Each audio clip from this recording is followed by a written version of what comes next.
Salvos pela graça. Pergunta 1. O que significa ser salvo? Essa pergunta supõe que existe algo como uma condenação que é devida ao homem por causa do pecado, pois se alguém precisa ser salvo, é suposto que tal pessoa esteja em uma condição muito ruim. A palavra salvação não possui qualquer significado para aquele que não está perdido. Salvar, redimir, libertar são termos sinônimos e todos eles supõem que estamos em um estado de escravidão e miséria. Portanto, o termo salvo, no sentido em que o apóstolo o usa aqui, é uma palavra de grande valor, pois as misérias das quais somos salvos são as mais terríveis. As misérias das quais os salvos serão libertados são terríveis, a saber, o pecado, a maldição de Deus e as chamas do inferno eterno. O que é mais abominável do que o pecado? O que é mais insuportável do que a fúria terrível de um Deus irado?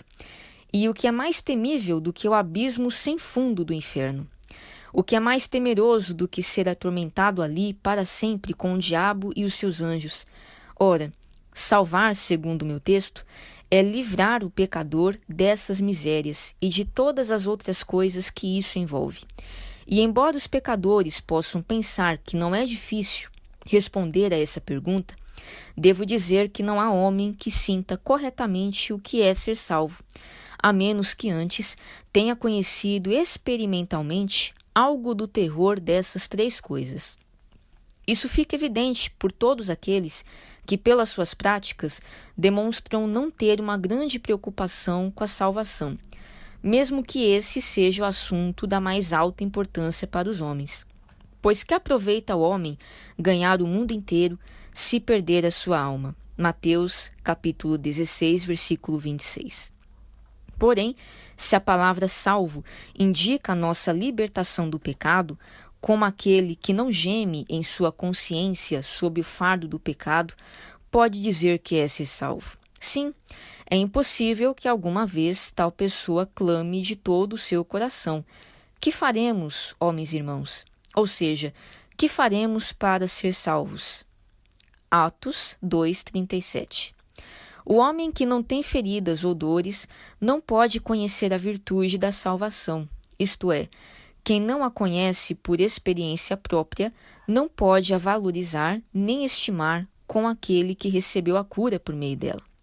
Mesmo que uma parede seja caiada, ela não melhora em sua essência, e assim também não pode compreender o valor da salvação aquele que aplica a si essa verdade apenas superficialmente. Pecadores, vocês que não estão feridos pela culpa e oprimidos com o fardo do pecado não podem, repito, não podem saber o que é ser salvo enquanto permanecerem nessa condição de insensatez. A palavra salvo indica a libertação da ira de Deus. Então, como pode dizer o que é ser salvo aquele que não sente o fardo da ira de Deus? Os únicos que podem conhecer o que é ser salvo são aqueles que temem e tremem diante da ira de Deus. Atos 16, 29. Além disso, salvo indica a libertação da morte e do inferno. Como então pode dizer o que é ser salvo aquele que nunca foi sensível às tristezas de uma e nem foi angustiado pelas dores do outro? O salmista diz: tristezas de morte me cercaram e torrentes de impiedade me assombraram. Tristezas do inferno me cingiram, laços de morte me surpreenderam. Observe, os cordéis da morte me cercaram e angústias do inferno se apoderaram de mim. Encontrei aperto e tristeza. Então invoquei o nome do Senhor, dizendo: ó Senhor, livra a minha alma. Salmos 18, 4, 116, 3. Eu afirmo que esse é o único tipo de homem que sabe o que é ser salvo. E isso fica evidente à medida que se manifesta através da pouca consideração que os outros têm pela salvação ou pelo pouco temor que têm da maldição. Onde está aquele que busca e anseia por salvação? Onde está aquele que corre para salvar-se por causa do pavor da ira que está por vir? Raça de víboras, Quem vos ensinou a fugir da ira futura? Mateus 3, 7. Infelizmente, a salvação não é valorizada. Como eles amam o pecado, como o abraçam, como se agradam dele, como o escondem na boca e o guardam debaixo da língua. Eles não sentem e nem fogem da ira de Deus. O inferno tem sua existência posta em dúvida por muitos e tornou-se objeto de zombaria para aqueles cuja dúvida é resolvida pelo ateísmo. Mas o que é ser salvo? Ser salvo pode ter relação com a salvação em seu todo, em suas partes ou em ambos. Creio que esse texto se refere a ambos, o processo de salvação e a salvação completa, pois a salvação é uma obra composta de muitos passos, ou, para ser o mais simples possível, salvação é uma obra iniciada antes do início do mundo e não será completada antes dele acabar. Em primeiro lugar, podemos dizer que somos salvos no propósito de Deus, antes do início do mundo. O apóstolo diz que nos salvou e chamou com uma santa vocação, não segundo as nossas obras, mas segundo o seu próprio propósito e graça que nos foi dada em Cristo Jesus antes dos tempos dos séculos. 2 Timóteo 1, 9. Esse é o princípio da salvação, e desde esse início todas as coisas cooperam para esta conclusão. Nos salvou, segundo o seu próprio propósito, e graça que nos foi dada em Cristo Jesus. Assim, Deus nos salva e determina usar meios eficazes para a realização bendita da nossa salvação. E por isso, nos é dito que somos escolhidos em Cristo para a salvação. E também que nessa escolha, Ele nos deu graça que será suficiente para completar a nossa salvação. Sim, esse texto é muito completo. Bendito Deus e Pai de nosso Senhor Jesus Cristo, o qual nos abençoou com todas as bênçãos espirituais nos lugares celestiais em Cristo, como também nos elegeu nele antes da fundação do mundo. Efésios 1, 3. Em segundo lugar, à medida que podemos dizer que somos salvos no propósito de Deus antes da fundação do mundo, também podemos afirmar que somos salvos antes de sermos convertidos ou chamados por Cristo. E assim a Escritura coloca salvo antes de chamado. Em 2 Timóteo 1, 9, nos salvou e chamou. Esse texto não diz que ele nos chamou e nos salvou, mas sim coloca a salvação antes do chamado. Também é dito em Judas 1 que somos preservados em Cristo e chamados. Não é dito que ele nos chamou e preservou. Além disso, Deus diz novamente: perdoarei os remanescentes que eu deixar. E isso se refere, como Paulo deixa claro, àqueles a quem ele reservou, isto é, elegeu e preservou. E essa parte da salvação é realizada pela paciência de Deus. Jeremias 50, 20, Romanos 11, 4. Deus sustenta os seus próprios eleitos por amor de Cristo. Em todo o tempo, desde a sua condição de não regenerados, até chegar o tempo que ele designou para a conversão deles. Quanto aos pecados de que fomos culpados antes da conversão, se o castigo que eles mereciam tivesse sido executado sobre nós, não estaríamos agora no mundo para participar de um chamado celestial.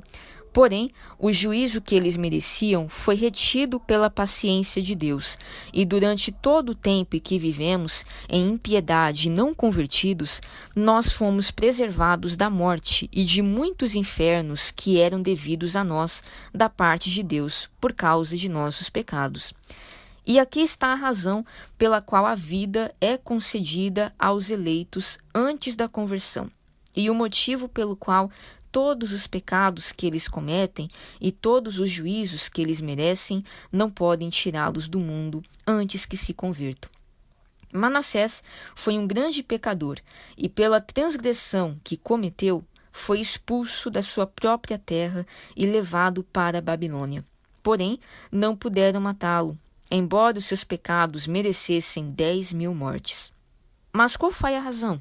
Ora, ele ainda não tinha sido chamado. Deus o tinha escolhido em Cristo e estava reservando a graça que seria dada a Manassés antes de ele morrer. Portanto, Manassés foi convencido de seus pecados, convertido e salvo. A legião de demônios que possuía aquele homem, a despeito de todos os pecados que ele havia cometido no tempo em que não era regenerado, não podia tirar-lhe a vida antes de sua conversão. Marcos 5. Quantas vezes aquela pobre criatura, como podemos facilmente imaginar, teve sua vida ameaçada por aqueles demônios que estavam dentro dele. Entretanto, eles não podiam matá-lo, mesmo que eles vivessem perto do mar e que os demônios tivessem poder para lançá-lo ali. Contudo, não podiam levá-lo além dos montes que rodeavam o mar. Sim, eles podiam ajudá-lo muitas vezes a quebrar as suas correntes e grilhões. Podiam também deixá-lo como louco e também podiam levá-lo a viver longe dos homens e a se cortar com pedras, mas eles não podiam matá-lo ou afogá-lo no mar. Aquele homem foi salvo para ser chamado. Apesar de tudo, ele foi preservado em Cristo e então foi chamado. O Evangelho registra o caso daquele jovem a quem o diabo muitas vezes lançou no fogo e na água para destruí-lo, mas que não foi capaz de fazê-lo. E isso mesmo se aplica aos outros, pois eles devem ser salvos e chamados. Marcos 9, 22. De quantas mortes eles já foram livrados e preservados antes da conversão? Alguns caíram em rios, uns em poços, outros no mar e ainda outros nas mãos de homens. E eles podem até mesmo ter sido justamente acusados e condenados, como ladrão na cruz, e mesmo assim não morreram antes de terem sido convertidos. Eles foram preservados em Cristo e então foram chamados. Cristãos, quantas vezes os seus pecados o lançaram em um leito de enfermidade e então outras pessoas e você mesmo pensaram que eles também o lançariam na sepultura? No entanto, Deus disse ao seu respeito: deixe-o viver, pois ainda não se converteu. Podemos ver, desse modo, que os eleitos são salvos antes de serem chamados. Mas Deus, que é riquíssimo em misericórdia, pelo seu muito amor com que nos amou, estando nós ainda mortos em nossas ofensas, nos preservou em Cristo e nos chamou. Efésios 2, 4. Essa salvação provém de 6 causas. 1. Deus nos escolheu para a salvação. Logo, Ele não frustrará os seus próprios desígnios. 1 Tessalonicenses 5, 9. 2. Deus nos deu a Cristo, e esse seu dom, assim como a sua vocação, é sem arrependimento. Romanos 11, 29, João 6, 37. Cristo nos comprou com o seu sangue. Romanos 5, 8. 4. Eles são considerados por Deus como estando em Cristo antes de serem convertidos. Efésios 1, 3. 5. Antes de sua conversão, eles já estão ordenados para a vida eterna, ou seja, para serem chamados, justificados e glorificados. E, portanto, tudo isso deverá ocorrer com eles. Romanos 8, 29. 6. Deus reservou para eles, antes do início do mundo, uma porção e medida de graça para que eles fossem participantes de todas essas coisas. Logo, eles são salvos e chamados para que possam participar de todos esses privilégios. Eles são preservados em Cristo e chamados. Em terceiro lugar, ser salvo é ser levado a Jesus Cristo pela fé e ajudado a apegar-se a Ele. E isso é chamado de salvação pela graça por meio da fé. Porque pela graça sois salvos, por meio da fé, e isto não vem de vós, é dom de Deus. Efésios 2, 8. É necessário que eles sejam levados a Cristo, e até mesmo que sejam atraídos a Ele, porque ninguém, Cristo diz, pode vir a mim sem o Pai que me enviou não trouxer. João 6, 44. Os homens e até mesmo os eleitos são fracos demais para virem a Cristo, sem que antes tenham recebido a ajuda do céu. Convites não serão suficientes. mas à medida que o chamavam, assim se iam da sua face. Portanto, atraí-os com cordas humanas, com laços de amor. Oséias 11:2. E posto que eles precisam ser levados, então é necessário que sejam ajudados a se apegarem a Cristo pela fé. Pois tanto o ir a Cristo como a fé estão além de nossas próprias capacidades. E por isso é dito que somos ressuscitados com Ele pela fé no poder de Deus. E também é dito que cremos nela, sobre a excelente grandeza do seu poder sobre nós, segundo a operação da força do seu poder, que manifestou em Cristo, ressuscitando-o dentre os mortos. Colossenses 2:12, Efésios 11:19. Somos informados de que somos salvos pela fé, porque pela fé nos apegamos, nos lançamos e nos revestimos de Jesus Cristo para a vida. Por que cremos em Cristo para a vida? Porque Deus o fez Salvador e lhe deu vida para comunicar aos pecadores. E a vida que ele lhes comunica é o mérito da sua carne e de sangue, e quem come e bebe dele pela fé tem a vida eterna. Porque essa carne e esse sangue possuem em si mérito suficiente para obter o favor de Deus. E isso tem ocorrido desde aquele dia que Cristo foi oferecido através do Espírito Eterno como um sacrifício de cheiro suave. Portanto, Deus imputa a justiça de Cristo àquele que crê nele, e por essa justiça ele é pessoalmente justificado e salvo da justa condenação da lei que lhe era devida. Salvos pela fé. Pois embora a salvação tenha início no propósito de Deus e chegue até nós pela justiça de Cristo, contudo, a fé está envolvida em nossa salvação. Não que a fé mereça alguma coisa, mas ela é dada por Deus àqueles que Ele salva, para que assim possam receber e se revestir daquele Cristo, por cuja justiça eles devem ser salvos.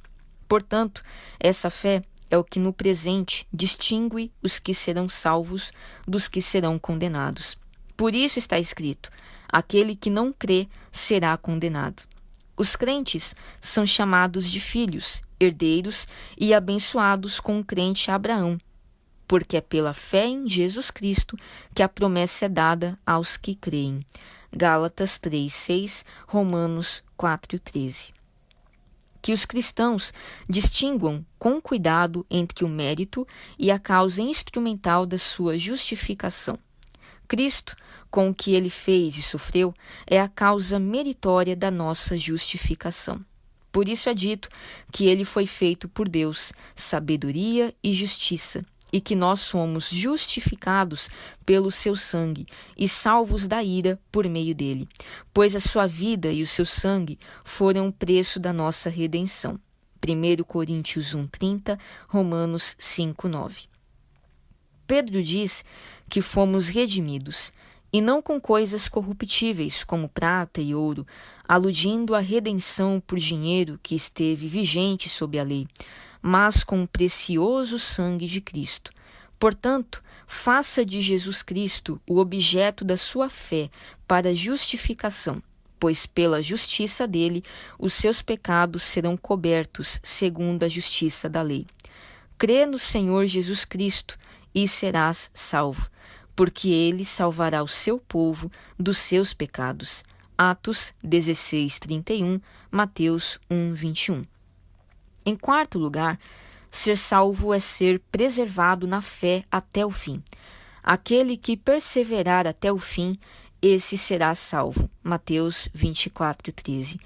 Mas isso não significa que no cristianismo a perseverança seja algo que pode ou não acontecer, ou que deva ser realizada pela força humana, pois aqueles que são salvos são guardados pelo poder de Deus, pela fé na salvação. 1 Pedro 1:3. Entretanto, a perseverança é absolutamente necessária para a completa salvação da alma, porque aquele que fica aquém do estado em que se encontram aqueles que são salvos não pode se considerar salvo. Aquele que vai ao mar com o propósito de chegar até a Espanha não pode chegar lá se naufragar no caminho. De modo semelhante, a perseverança é absolutamente necessária para a salvação da alma e, portanto, ela é um dos componentes da nossa completa salvação. Porém, Israel é salvo pelo Senhor com uma eterna salvação. Por isso, não sereis envergonhados nem confundidos em toda a eternidade. Isaías 45:17. Aqui, a perseverança é retratada como uma coisa absolutamente necessária para a completa salvação da alma. Mas, como eu já disse, essa parte da salvação não depende do poder humano, mas sim daquele que começou uma boa obra em nós. Filipenses 1:6. Assim, essa parte de nossa salvação é grandiosa e só podemos realizá-la através do poder de Deus, o que será facilmente reconhecido por todos aqueles que considerarem o seguinte: todo poder, astúcia, maldade e fúria dos demônios e do próprio inferno estão contra nós. Qualquer homem que compreenda isso concluirá que ser salvo não é algo pequeno. O diabo é chamado de Deus, de príncipe e de leão que ruge. Está escrito que ele tem a morte e o poder dela. Mas o que uma pobre criatura, cuja habitação é em carne, pode fazer contra um Deus, um príncipe, um leão que ruge e contra o próprio poder da morte? A nossa perseverança, portanto, depende do poder de Deus. As portas do inferno não prevalecerão contra a igreja. Mateus 16:18. Todo mundo está contra aquele que será salvo. Mas o que é uma pobre criatura contra todo o mundo, especialmente se considerarmos que no mundo há terror, medo, poder, majestade, leis, prisões, enforcamentos, fornalhas, afogamentos, fome, banimentos e 1000 tipos de mortes. 1 João 5, João 16:33. Acrescente a isso o fato de que todas as corrupções que habitam em nossa carne estão contra nós, e não apenas em sua natureza e ser, mas ativamente combatem e fazem guerra contra nós para nos levar cativos à lei do pecado e da morte. Gálatas 5:17, 1 Pedro 2:11, Romanos 7:23. Todas as ilusões do mundo estão contra aqueles que serão salvos. Muitas dessas ilusões são tão astutamente elaboradas, tão plausivelmente expressadas e tão belamente polidas com a Escritura e com a razão que devemos nos maravilhar 10.000 vezes pelo fato de que os eleitos não sejam enganados por elas. Certamente, tais ilusões os enganariam se não fossem eleitos, e se o próprio Deus não intervisse, seja com o seu poder para evitar que caiam, ou com a sua graça para perdoá-los se caírem, e então colocá-los de pé novamente. Cada queda do salvo atenta contra a salvação da sua alma, e um cristão, uma vez caído, não consegue se levantar a menos que seja ajudado pelo Onipotente. Para a tua perda, ó Israel, te rebelaste contra mim. Os passos de um homem bom são confirmados pelo Senhor. Oséias 13:9, Salmos 37:23. Cristãos, se vocês estiverem atentos, verão que aqui há um motivo de admiração, a saber, ver um homem ser afligido por todo o poder do inferno e ainda assim sair vencedor. Não é admirável ver uma pobre criatura que em si mesma é mais fraca do que uma traça, combater e vencer todos os demônios e todo o mundo com as suas luxúrias e corrupções. Ou se ele cair, não é um milagre vê-lo, mesmo quando os demônios e a culpa estão sobre ele, erguer-se novamente, ficar de pé, caminhar de novo com Deus e depois de tudo isso, perseverar na fé e na santidade do Evangelho? Todos aqueles que conhecem a si mesmo, que conhecem a tentação e que conhecem o que é queda e a culpa, ficam maravilhados. De fato, a perseverança é algo maravilhoso e ela é sustentada pelo poder de Deus, pois apenas Ele é poderoso para vos guardar de tropeçar e apresentar-vos irrepreensíveis com alegria perante a sua glória. Como os filhos de Israel partiram do Egito e entraram na terra de Canaã. Ora, o texto diz: como a águia desperta a sua ninhada, move-se sobre os seus filhos, estende as suas asas, toma-os e os leva sobre as suas asas. Assim, só o Senhor o guiou. E diz também: ele os tomou e os conduziu todos os dias da antiguidade. Deuteronômio 32:11, Isaías 63:9. Davi também nos diz que misericórdia e bondade deveriam segui-lo todos os dias de sua vida, e assim ele habitaria na casa do Senhor para sempre. Salmos 23:6. Em quinto lugar, ser salvo exige mais do que tudo isso. Aquele que é salvo, quando nada neste mundo pode detê-lo, terá um salvo-conduto para o céu, pois esse é o lugar no qual os que são salvos deverão desfrutar plenamente da sua salvação. Esse céu é chamado de o fim da nossa fé, porque é para lá que a fé olha. Como diz Pedro, alcançando o fim da vossa fé, a salvação das vossas almas. E também, nós, porém, não somos daqueles que se retiram para a perdição, mas daqueles que creem para a conservação da alma. 1 Pedro 1:9, Hebreus 10:39. Isso porque, como eu disse, o céu é o lugar no qual os salvos podem usufruir da sua salvação e desfrutar de uma alegria perfeita que não pode ser alcançada neste mundo.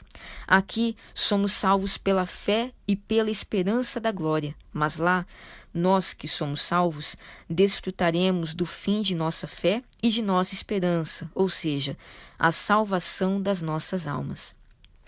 Ali está o Monte Sião, a Jerusalém celestial, a Assembleia Geral e a Igreja dos primogênitos, a inumerável companhia de anjos e os espíritos dos homens justos tornados perfeitos, e Deus, o juiz de todos, e Jesus, o mediador da nova aliança. E então ali a nossa alma terá tanto do céu quanto ela é capaz de gozar para sempre. Portanto, quando chegarmos ali, realmente seremos salvos. Mas agora a questão vital é como nós podemos ser conduzidos para lá. Como chegarei ali?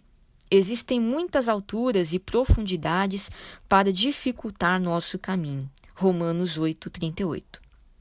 Suponhamos que o cristão esteja agora em um leito de enfermidade e afligido por 10.000 medos.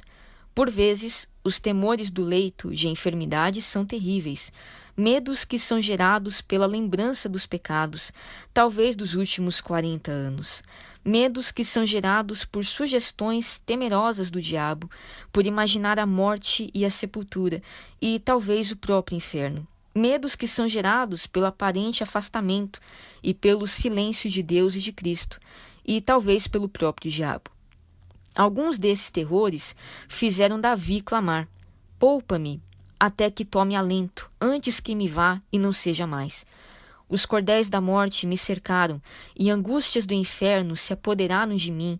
Encontrei aperto e tristeza. Salmos 39:13. Em outra passagem, estas coisas são chamadas de trabalho, que os piedosos têm na sua morte, e aflições, que os demais não conhecem.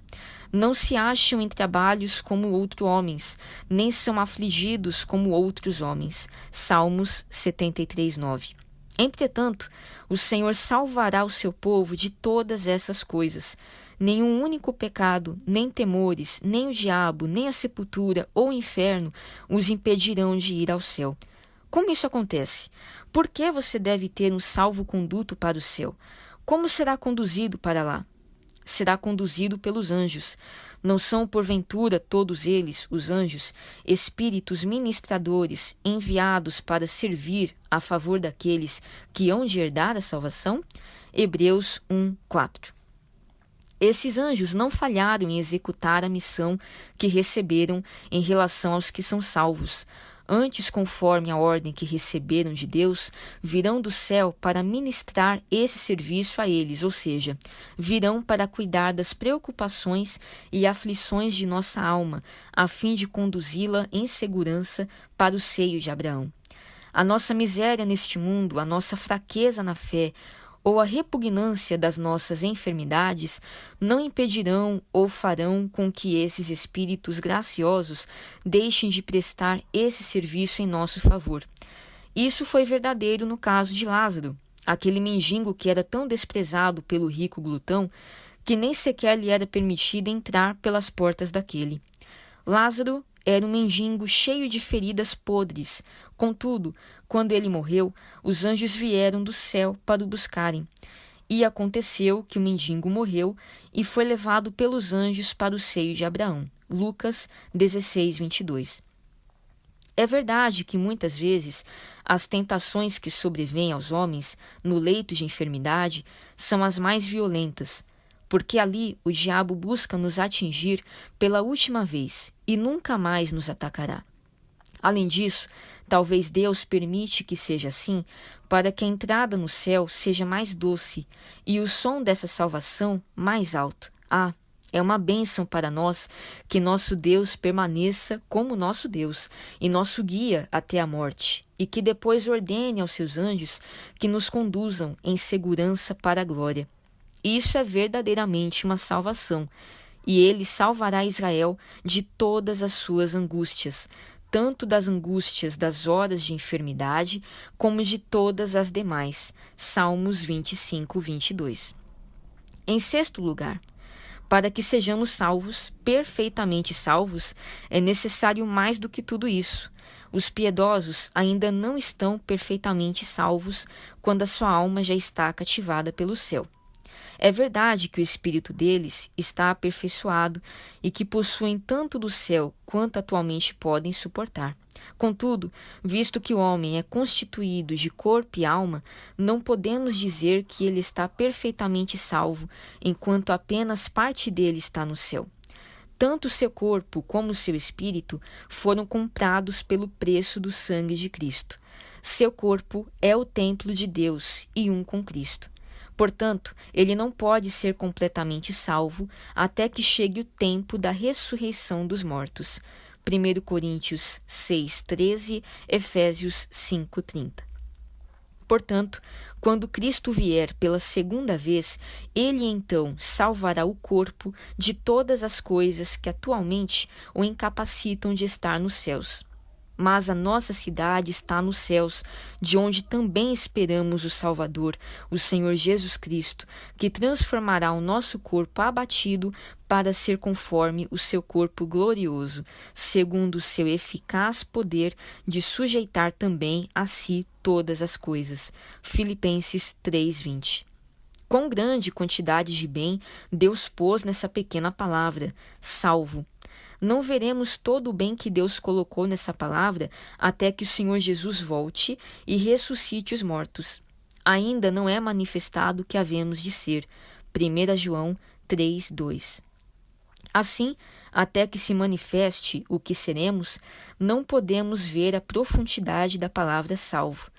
É verdade que nós temos o penhor do que seremos, temos o Espírito de Deus, o qual é o penhor da nossa herança para a redenção da possessão adquirida. Efésios 1:14. A possessão que é o nosso corpo é chamada de possessão adquirida, porque foi comprado por preço de sangue. A redenção dessa possessão adquirida é a sua ressurreição do corpo, de modo que a ressurreição é chamada de redenção do nosso corpo. Romanos 8:23. E quando esse corpo fraco for feito semelhante ao corpo glorioso de Cristo, e o corpo e a alma juntos possuírem os céus, então seremos salvos em todos os sentidos. Há 3 coisas das quais esse corpo deve ser salvo. Primeira, da imundícia e vileza pecaminosa que ainda habita nele, sob a qual nós gememos intensamente todos os nossos dias. 2 Coríntios 5:1. Segundo, da mortalidade que nos sujeita ao envelhecimento, à fraqueza, aos incômodos, às dores, às doenças e à morte. E terceiro, da sepultura e da própria morte, pois a morte é o último inimigo a ser destruído, e quando isto, que é corruptível, se revestir da incorruptibilidade, e isto que é mortal se revestir da imortalidade, então cumprir-se-á a palavra que está escrita: tragada foi a morte na vitória. 1 Coríntios 15, 54. Então, quando isso acontecer, seremos salvos. Todas as partes de nossa salvação serão concluídas em nossa glorificação. E então seremos salvos em todos os sentidos, salvos no decreto de Deus, salvos pelas obras de Cristo, salvos pela fé, salvos na perseverança, salvos na alma e salvos no corpo e na alma, reunidos no céu, salvos perfeita, eterna e gloriosamente.